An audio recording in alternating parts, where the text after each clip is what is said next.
relação dos pais com o adolescente, você acha que mudou?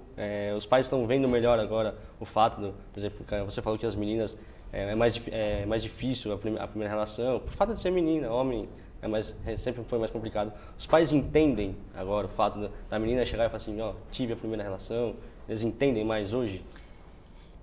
Não digo que todos, né? Nem a maioria, talvez.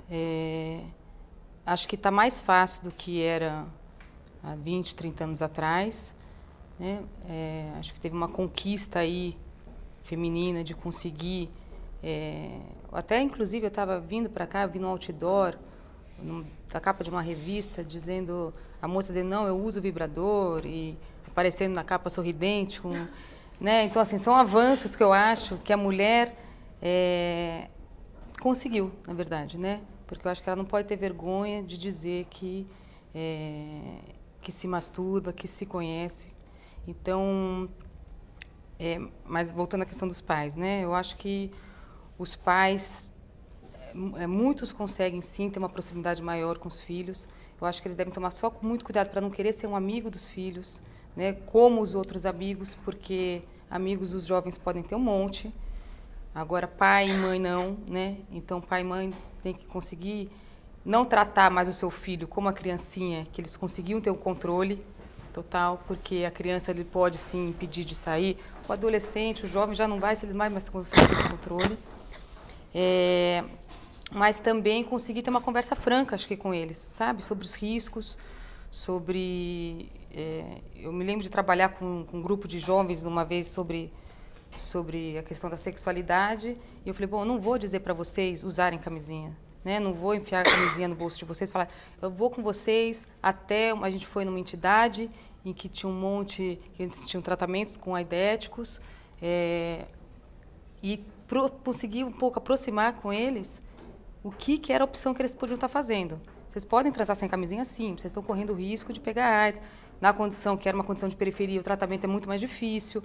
Então, acho que é um pouco essa função do educador e do pai aí, que é poder entregar para o jovem, para o adolescente, a responsabilidade que está na mão deles diante das decisões que eles vão tomar. Se é transar sem camisinha, se é correr o risco de pegar doenças sexualmente transmissíveis, que é correr o risco de engravidar, que é essa troca de parceiros muito ligeira que tem o risco de desperdiçar a oportunidade de ter uma relação um pouco mais íntima e que também é um outro tipo de relação sexual, que tem outros ganhos, que só a relação sexual com parceiros descartáveis não dá. Então, assim, se os pais conseguirem ter uma conversa franca, né, com os filhos, acho que eles já vão estar ajudando muito. E, assim, também não adianta o pai que não conseguiu ter conversa franca com os filhos até o filho já chegar com 17 anos, botar o filho na cadeira e falar, olha, filhão, é o seguinte, né? Não, acho que tem que respeitar também os seus limites, mas se mostrar presente, sem querer ter o controle daquele filho como se ele ainda fosse criança, porque não é mais. A ocorrência da gravidez na adolescência vem aumentando muito. De acordo com dados do Ministério da Saúde, em um ano, de cada 100 mulheres que têm bebês, 28 têm menos de 18 anos. Isso tem sérias consequências físicas, psicológicas e sociais. Então, eu gostaria de saber, assim, mesmo tendo conhecimento, elas não usam, ou elas não, eles não usam métodos contraceptivos? Eles conhecem, eles sabem que existem, mas eles não usam. Muitas vezes não. Acho que hoje em dia dá para se falar que difícil o adolescente que não saiba que é preciso usar camisinha para não correr o risco de pegar uma DST ou não engravidar. Mas a impressão que eu tenho é que muitas vezes isso acontece, eles simplesmente deixam de lado, como se o assunto não dissesse respeito a eles, né? Então, assim, se chegasse um adolescente para mim e falasse, olha, tenho 17 anos, eu tenho meu trabalho, eu quero engravidar com meu namorado, eu vou morar não sei aonde, e é uma decisão que eu estou fazendo com ele, eu poderia até dar minha opinião sobre o assunto. Falar, não, eu acho bacana por causa disso, eu não acho bacana por causa daquilo.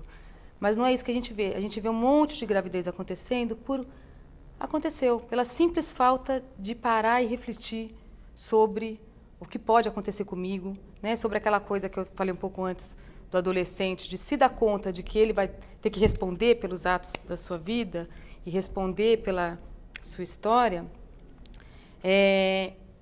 isso ao mesmo tempo que chega, ele um pouco deixa de lado essa história de ter que dar conta da sua vida. E eu acho que isso que a maioria das gravidezes que acontece na adolescência é um pouco com isso. Como se o menino e a menina não parassem para pensar o que pode realmente acontecer com a vida deles e pegar a vida nas mãos e falar, não, eu quero engravidar ou eu não quero, né? Eu acho que não chega nesse ponto de reflexão, de que eu quero ou não quero. Tá, então sobre esse assunto do que vai acontecer com o adolescente que engravida, nós vamos discutir no próximo bloco, porque o Coletiva vai para um rápido intervalo e não saia daí. Até já!